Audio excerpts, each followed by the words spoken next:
5월 한 달 동안 가정의 달 말씀을 나눴고 다시 요한복음으로 돌아와서 말씀을 나누도록 하겠습니다. 우리가 요한복음 주제를 가지고 큰 주제가 있었죠. 결핍의 시대, 풍요의 복음입니다. 요한복음은 계속해서 우리에게 말합니다. 사람들은 겉으로는 많은 것을 가지고 있는 것 같지만 속에서는 결핍을 가지고 있다라고 하는 것이죠. 포도주가 떨어진 잔치집에도 결핍이 있었고 밤중에 예수님을 찾아온 니고데모에게도 결핍이 있었습니다.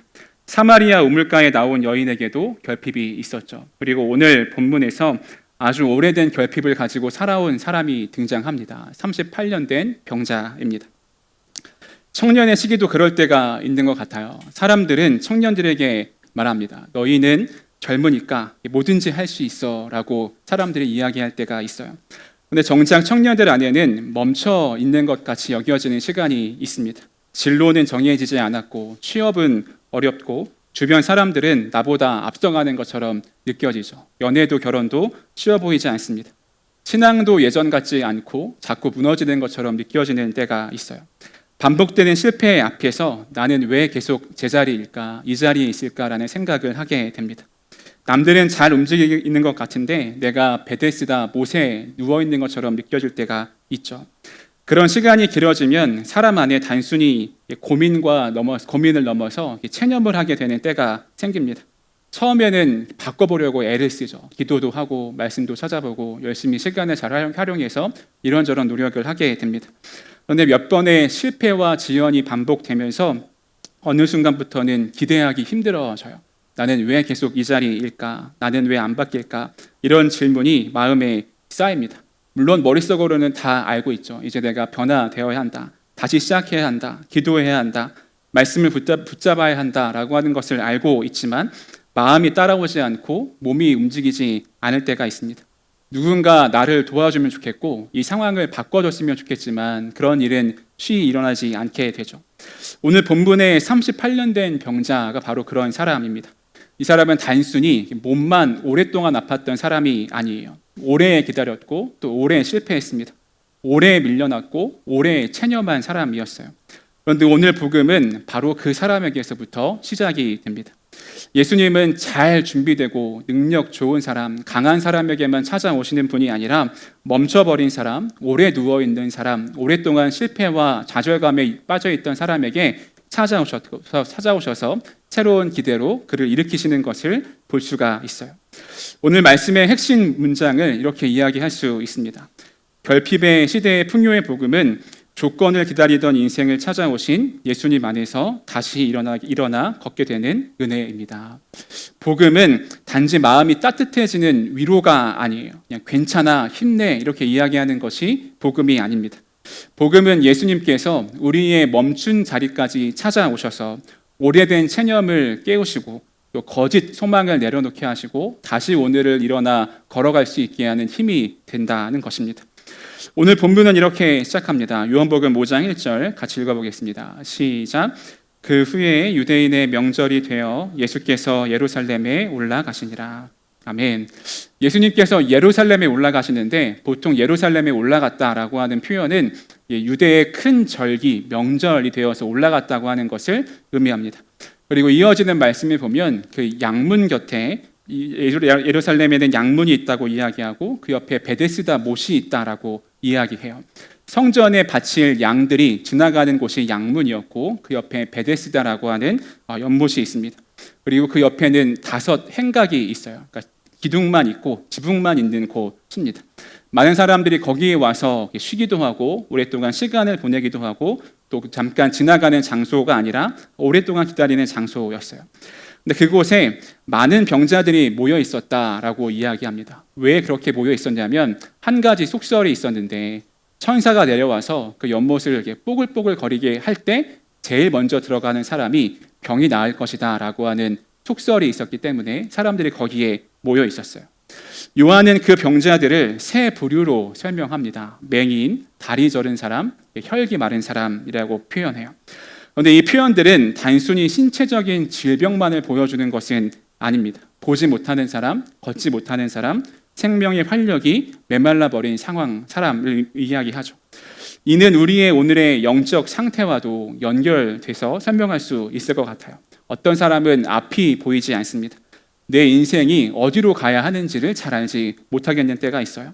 어떤 사람은 걸을 힘이 없어요. 무엇을 해야 하는데 내 몸과 마음이 따라주지 않을 때가 있습니다. 어떤 사람은 마음이 말라 있습니다. 예배를 드려도 감격이 없고 말씀을 들어도 반응이 없고 기도하려고 해도 입이 열리지 않는 것과 같이 느껴질 때가 있어요. 그런 사람들이 베데스다에 모여 있어요. 그리고 한 가지 소망은 제일 빨리 물에 들어가는 것입니다. 근데 이 방식이 참 이상하죠. 가장 아픈 사람들이 모여 있는 곳인데 회복의 방식은 가장 빨리 들어가야 하는 것입니다. 누군가의 도움이 가장 많이 필요한 사람들인데 회복의 방식이 누군가의 도움을 받을 수 있는 사람이 회복될 수 있는 방식으로 살아가고 있는 것이죠. 이 장면은 우리가 사는 세상의 모습과 참 닮아 있는 것 같습니다. 세상은 늘 이야기하죠. 기회가 있다, 가능성이 있다, 누구나 열심히 하면 다 성공할 수 있다, 그렇게 이야기합니다. 그런데 막상 들어가 보면 모두에게 기회가 있는 자리처럼 보여도 사실은 경쟁의 규칙이 숨어 있는 때가 있어요. 더 빠른 사람, 더 잘 준비된 사람, 더 배경이 좋은 사람, 더 많은 정보를 가진 사람이 앞서 갑니다. 청년들의 삶도 이와 비슷하죠. 노력하면 된다라고 하지만 사실 출발선이 다를 때가 있습니다. 누군가는 부모님의 지원을 받아서 안정적으로 준비하고 누군가는 아르바이트를 하며 그렇게 준비할 때도 있습니다. 누군가는 실패해도 다시 도전할 여유가 있지만 누군가는 한번 실패하면 다시 일어나기가 너무 어렵기도 해요. 누군가는 좋은 관계 속에서 격려를 받으며 자라지만 또 누군가는 비교와 상처 속에서 자존감이 무너진 채 살아가기도 합니다. 그러니까 베데스다는 단순히 예루살렘의 옆에 있던 한 연못이 아니라 오늘 우리가 사는 경쟁 사회를 대표하는 모습이라 할 수도 있겠습니다. 그런데 오늘 본문에서 놀라운 점은 예수님께서 그곳을 찾아가신다라고 하는 것이에요. 예루살렘의 큰 명절에 예루살렘 위대한 또 큰 잘 지어져 있는 성전을 찾아가는 게 보통적인 일이었지만 그래서 많은 사람들이 그 길을 따라 걸어가지만 예수님은 그 베데스다 연못을 회피하지 않고 그것을 찾으셨다라고 하는 것입니다. 사람들이 인정하는 종교적인 중심만 찾은 것이 아니라 병자들이 누워있는 자리, 기대와 절망이 뒤섞인 자리, 경쟁에서 밀려난 사람들이 모여있는 자리로 예수님이 찾아가신다고 하는 것이에요. 이것이 복음의 시작입니다. 이 복음은 우리가 예수님께 닿을 만큼 강력해져서 능력이 많아져서 믿음이 세져서가 아니라 주님이 우리에게 먼저 오시기 때문에 시작됨을 기억해야 할 필요가 있습니다. 본문 6절은 이렇게 말합니다. 우리 6절 같이 읽어보겠습니다. 시작. 예수께서 그 누운 것을 보시고 병이 벌써 오랜 줄 아시고 이르시되 내가 낫고자 하느냐. 아멘. 예수님은 그가 누워있는 것을 보셨어요. 그리고 그의 병이 오래된 줄도 아셨습니다. 그리고 그냥 지나가다가 우연히 보시는 것이 아니라 그 38년 된 병자를 꼭 찾아가십니다. 주님은 그의 상태를 보셨고 그의 시간을 아셨고 그리고 그의 오래된 고통을 아셨어요. 거기 지나가는 사람들은 그 한 사람을 수많은 병자 중에 하나라고 봤을지 모르지만 예수님은 그 38년 된 병자를 주의 깊게 보시고 또 아셨습니다. 이것이 오늘 우리에게 큰 위로가 됩니다. 주님은 우리의 오래된 문제를 아십니다. 우리의 말하지 못하는 사정도 알고 계세요. 겉으로는 괜찮은 척하지만 마음속에서 오래 알아온 상처도 주님이 알고 계십니다. 오늘 본문에서 가장 먼저 붙들어야 할 복음이 이 내용이에요. 예수님은 절망의 자리까지 찾아오신다라고 하는 것입니다. 때로는 우리가 이 복음의 순서가 바뀔 때가 있어요. 내가 성경을 잘 읽어야, 예배를 잘 들어야, 기도를 해야, 우리가 하나님께 어떤 정성을 들여야 나에게 하나님이 찾아오시고 은혜를 베푸신다라고 생각합니다. 그래서 우리가 그것을 하지 못할 때 죄책감으로 인해 하나님으로부터 더 멀어지는 것들을 경험할 때가 있어요. 그런데 복음은 어떤 것이냐면 하나님이 먼저 우리에게 찾아오시는 것으로 시작된다라고 하는 것입니다. 38년 된 병자가 예수님의 관심을 끌기 위해서 무엇인가를 한 게 없습니다. 예수님께 나아갈 수도 없었고 예수님께 달려갈 수도 없었어요. 예수님을 붙잡고 저를 고쳐주세요 이렇게 외칠 수도 없었습니다. 본문에 따르면 예수님이 그를 보셨고 그의 시간이 오래된 줄 아셨고 예수님이 먼저 말을 거셨어요. 이것이 은혜입니다. 은혜란 내가 하나님께 도달하는 정성, 노력, 애씀이 아니라 하나님이 먼저 나를 찾아오시는 것을 은혜라고 할 수 있어요. 우리의 삶에도 그런 자리가 있습니다. 내가 너무 오래 누워 있어서 일어날 힘조차 생각조차 하지 못하는 자리가 있어요. 처음에는 애쓰고 시도해보고 노력해봤습니다. 기도도 해봤고 새해가 달라져서 새로운 결단을 하거나 수련회를 다녀오면 달라질 줄 알았는데 다시 내 삶으로 돌아오는 것을 경험할 때가 있습니다. 다시 무너짐을 경험하죠. 그리고 어느 순간부터는 더 이상 아무런 기대도 하지 않게 됩니다. 어차피 다시 돌아올 텐데, 어차피 이런 모습일 텐데, 이런 실패감에 빠지게 돼요. 그런데 예수님은 바로 그 자리를 찾아오신다라고 하는 것입니다. 이제 38년 되어서 아무런 기대도 소망도 없는 그 자리에 예수님이 찾아오셔서 내가 너를 알고 있다, 너의 시간을 알고 있다라고 말씀하고 있다는 것입니다. 예수님이 그렇게 찾아오시는 것은 정죄하기 위해서가 아니라 우리를 회복시키기 위해서, 그 사랑이 얼마나 큰지 알려주시기 위해서 가까이 오신다고 하는 것이에요. 예수님은 병자에게 이렇게 물으십니다. 내가 낫고자 하느냐? 네가 낫고자 하느냐? 이렇게 물어보세요. 여러분 잘 생각해 보면 좀 이상한 질문처럼 느껴지지 않으세요? 병자에게 낫고 싶냐라고 물어보면 너무 당연한 질문이죠. 그럼 뭐라고 대답해야 되죠? 낫고 싶습니다. 그렇게 대답하는 게 일반적인 반응일 거예요. 그런데 예수님은 단순히 정보를 확인하기 위해서 이 질문을 하신 게 아닙니다. 몰라서 물어보신 게 아니에요. 이 질문은 그의 마음 깊은 곳을 깨우기 위해서 하신 질문입니다.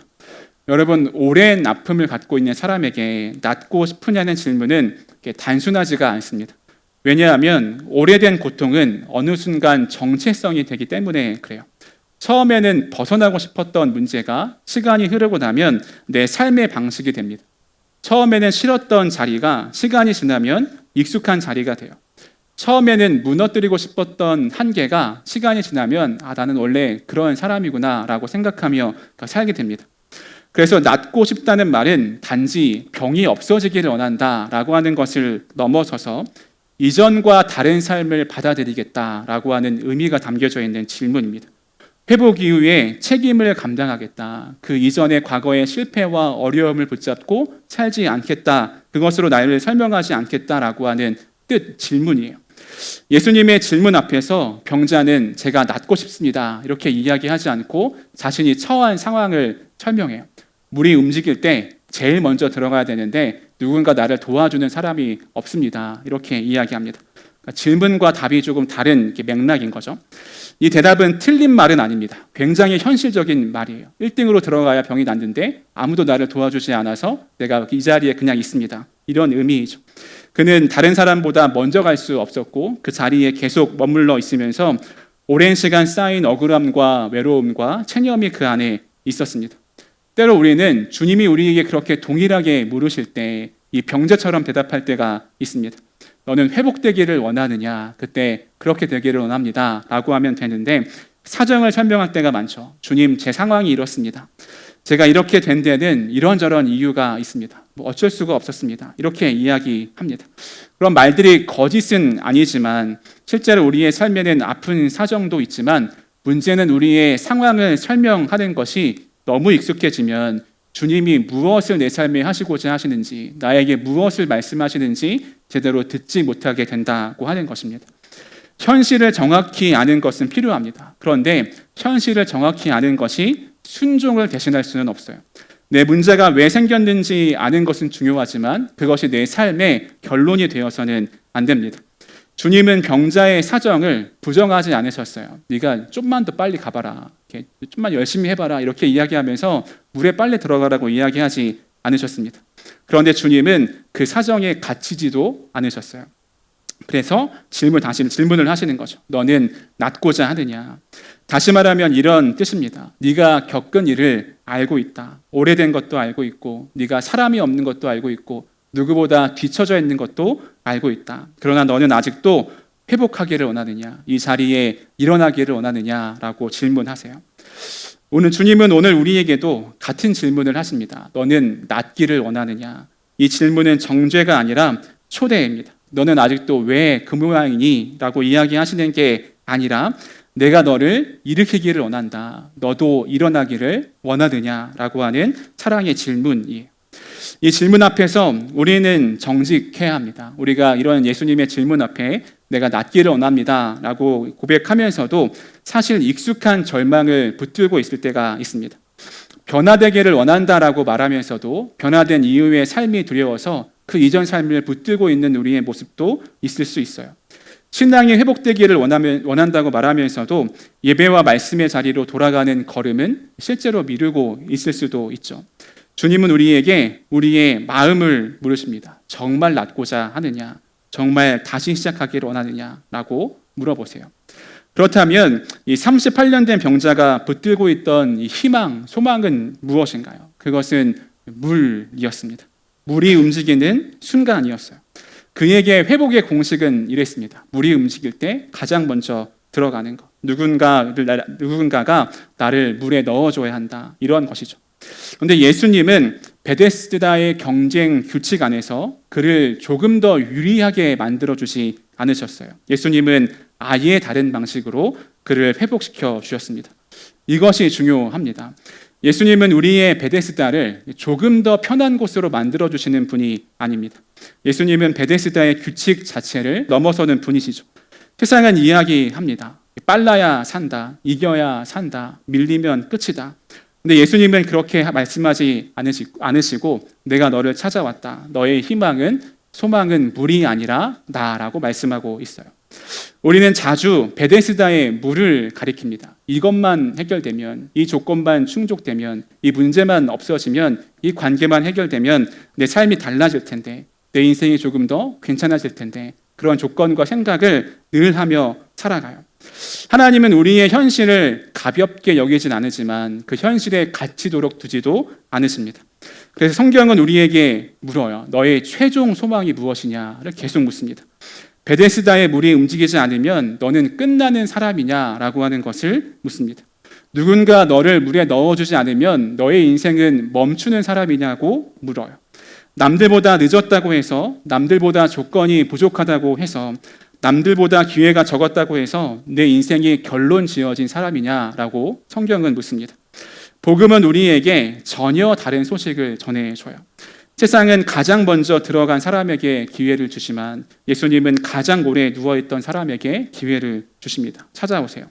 세상은 빠른 사람을 주목하지만 예수님은 뒤처진 사람을 회피하지 않으시고 그 사람을 바라보십니다. 그리고 그를 회복시키기를 원하시죠.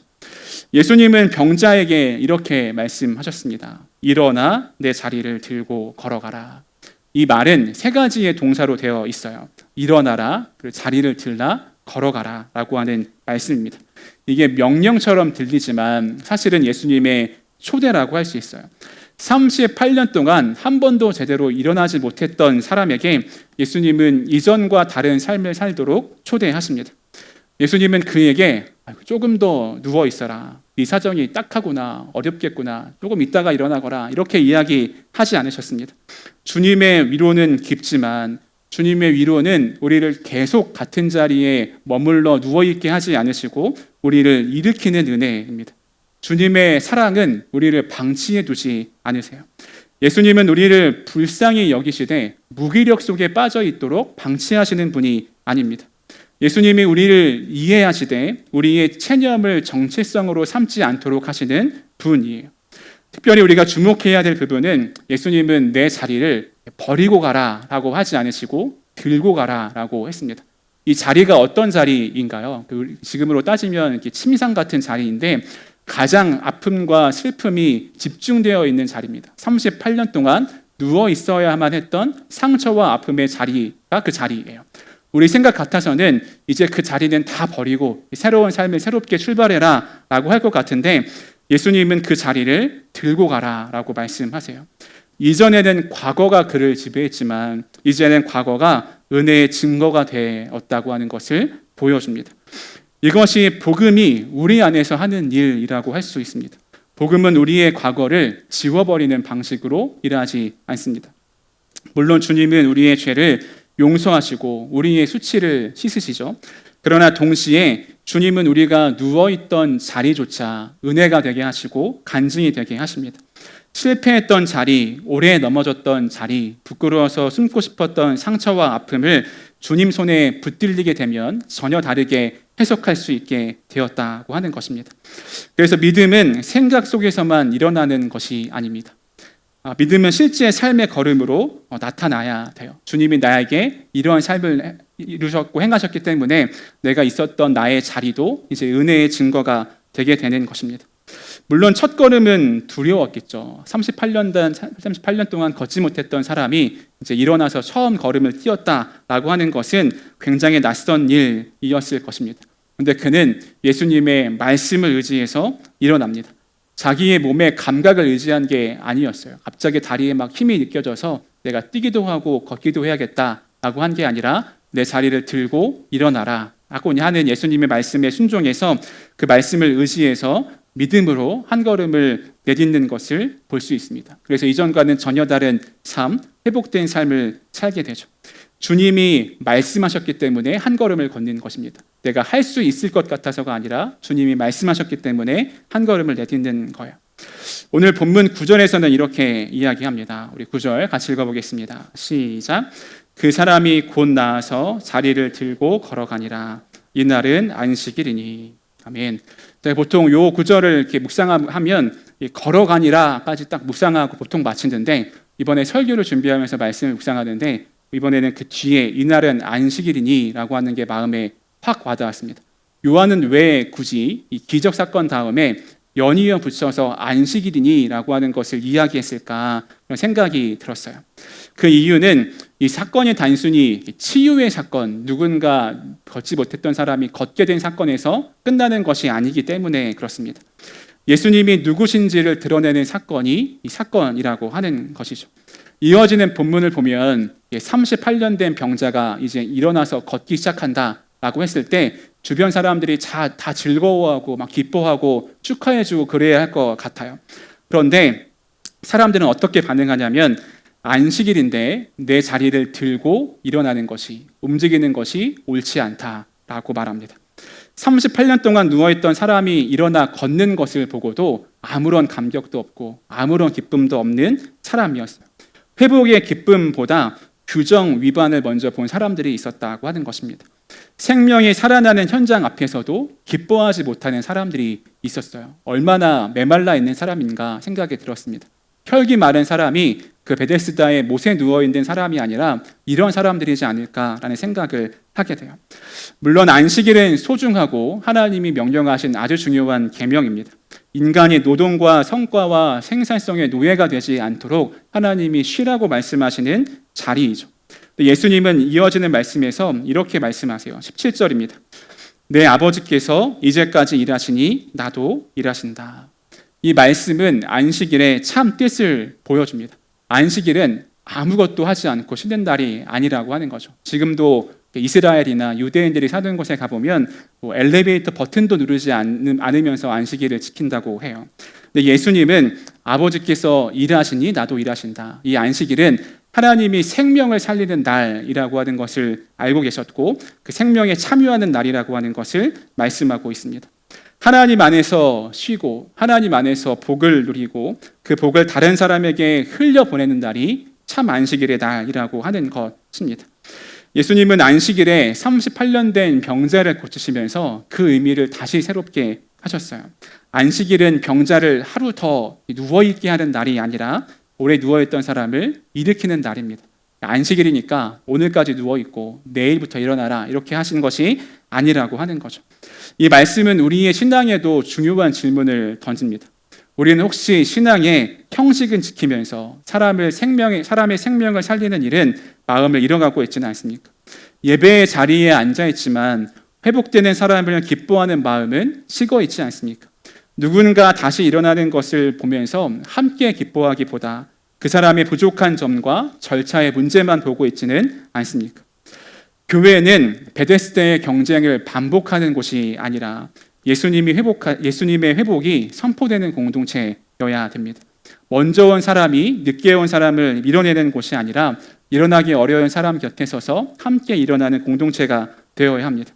누군가 오래 누워있다가 한 걸음 일어나면 그것을 진심으로 기뻐해주는 공동체가 될 수 있어야 해요.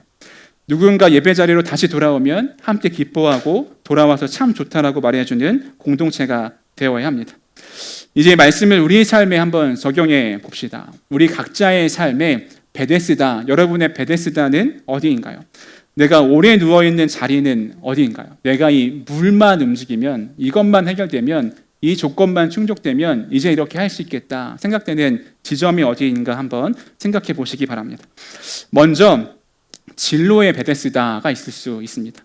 청년들의 삶에서 진로는 큰 문제로 다가오죠. 무엇을 해야 할지 잘 모르겠고 내가 잘할 수 있을까 하는 생각이 들기도 합니다.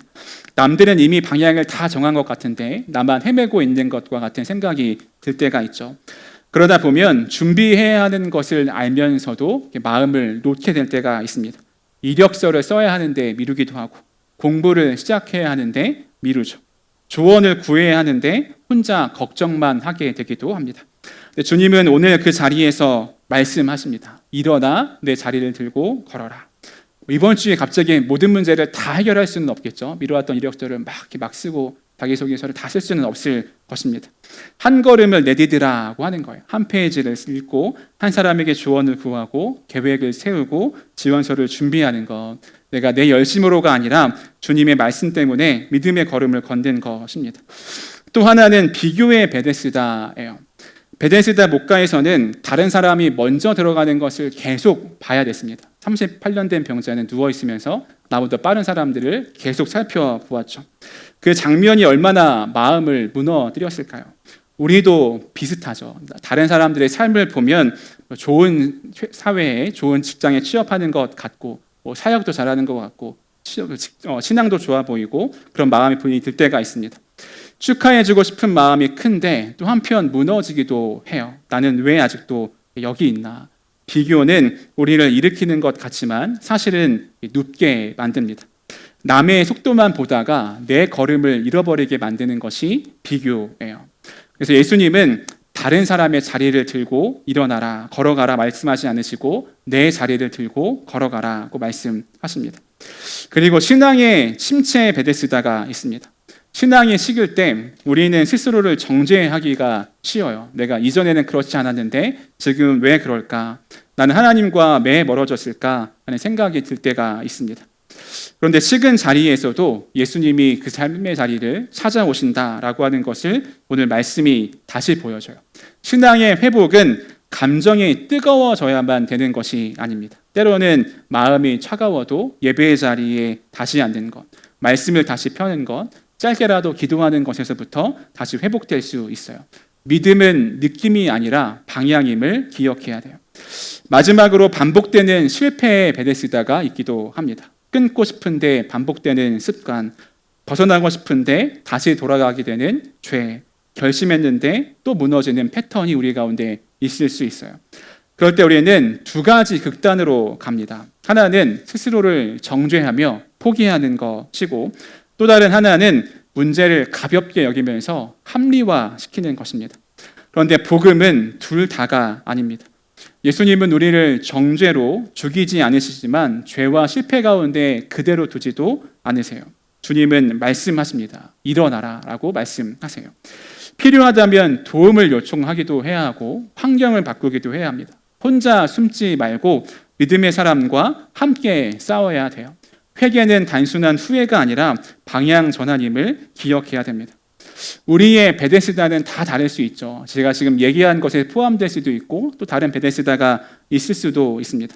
그런데 주님은 어떤 상황의 베데스다에 있을지라도 같은 말씀을 하십니다. 일어나 내 자리를 들고 걸어가라.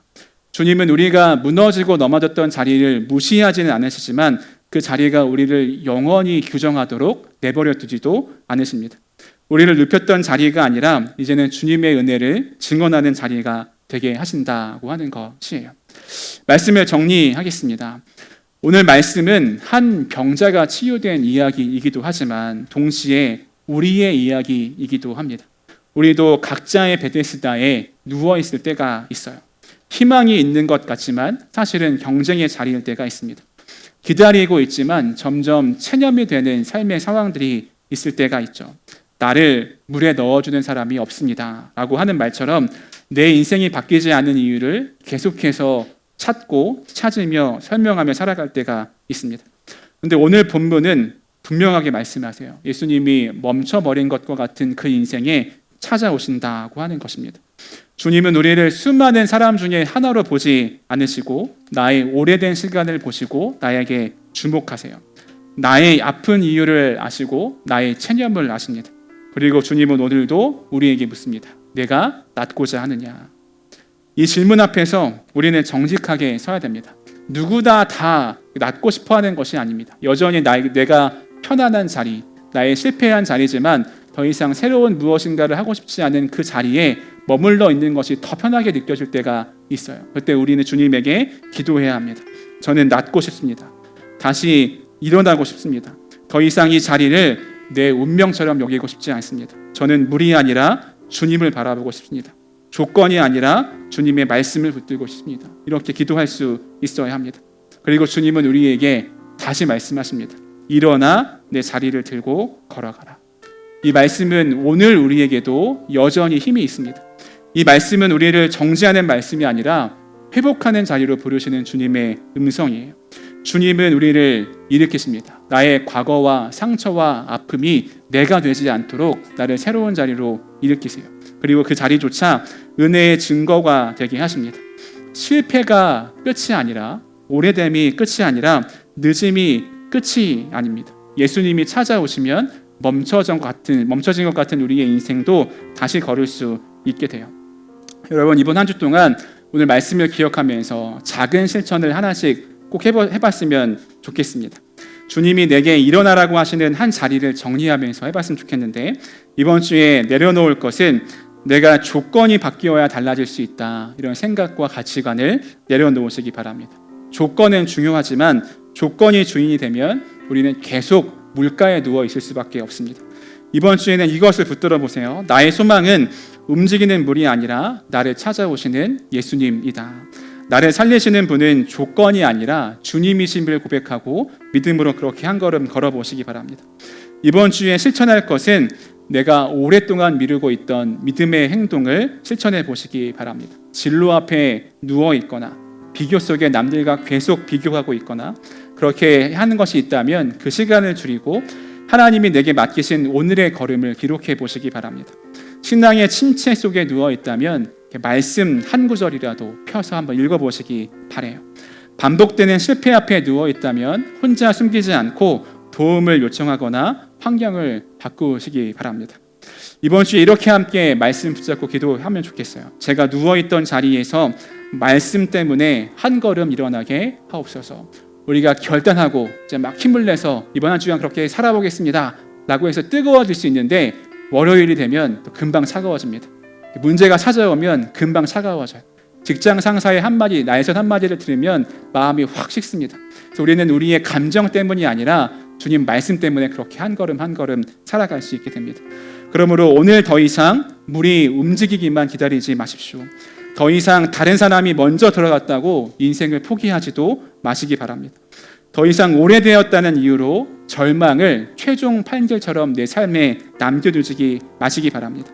예수님을 바라보세요. 내 삶에 찾아오시고 오늘도 내 삶에 역사하셔서 나는 회피하고 보고 싶지 않은 그 문제에 찾아오셔서 내가 낫고자 하느냐 말씀하시는 주님의 그 음성을 들으시기 바랍니다. 그리고 정직하게 이야기해 보세요. 주님의 말씀 때문에 오늘 한 걸음을 내딛어 보시기 바랍니다. 오늘 우리의 소망은 베데스다의 물이 아닙니다. 그 뽀글거리는 한 번의 물에 빨리 들어가는 것이 우리의 소망이 아니에요. 우리의 소망은 우리를 찾아오시는 예수 그리스도이십니다. 그 주님 안에서 일어나시기 바랍니다. 그 말씀 때문에 오늘도 내일도 한 걸음 한 걸음 계속 살아갈 수 있는 우리 모두가 되기를 축복합니다.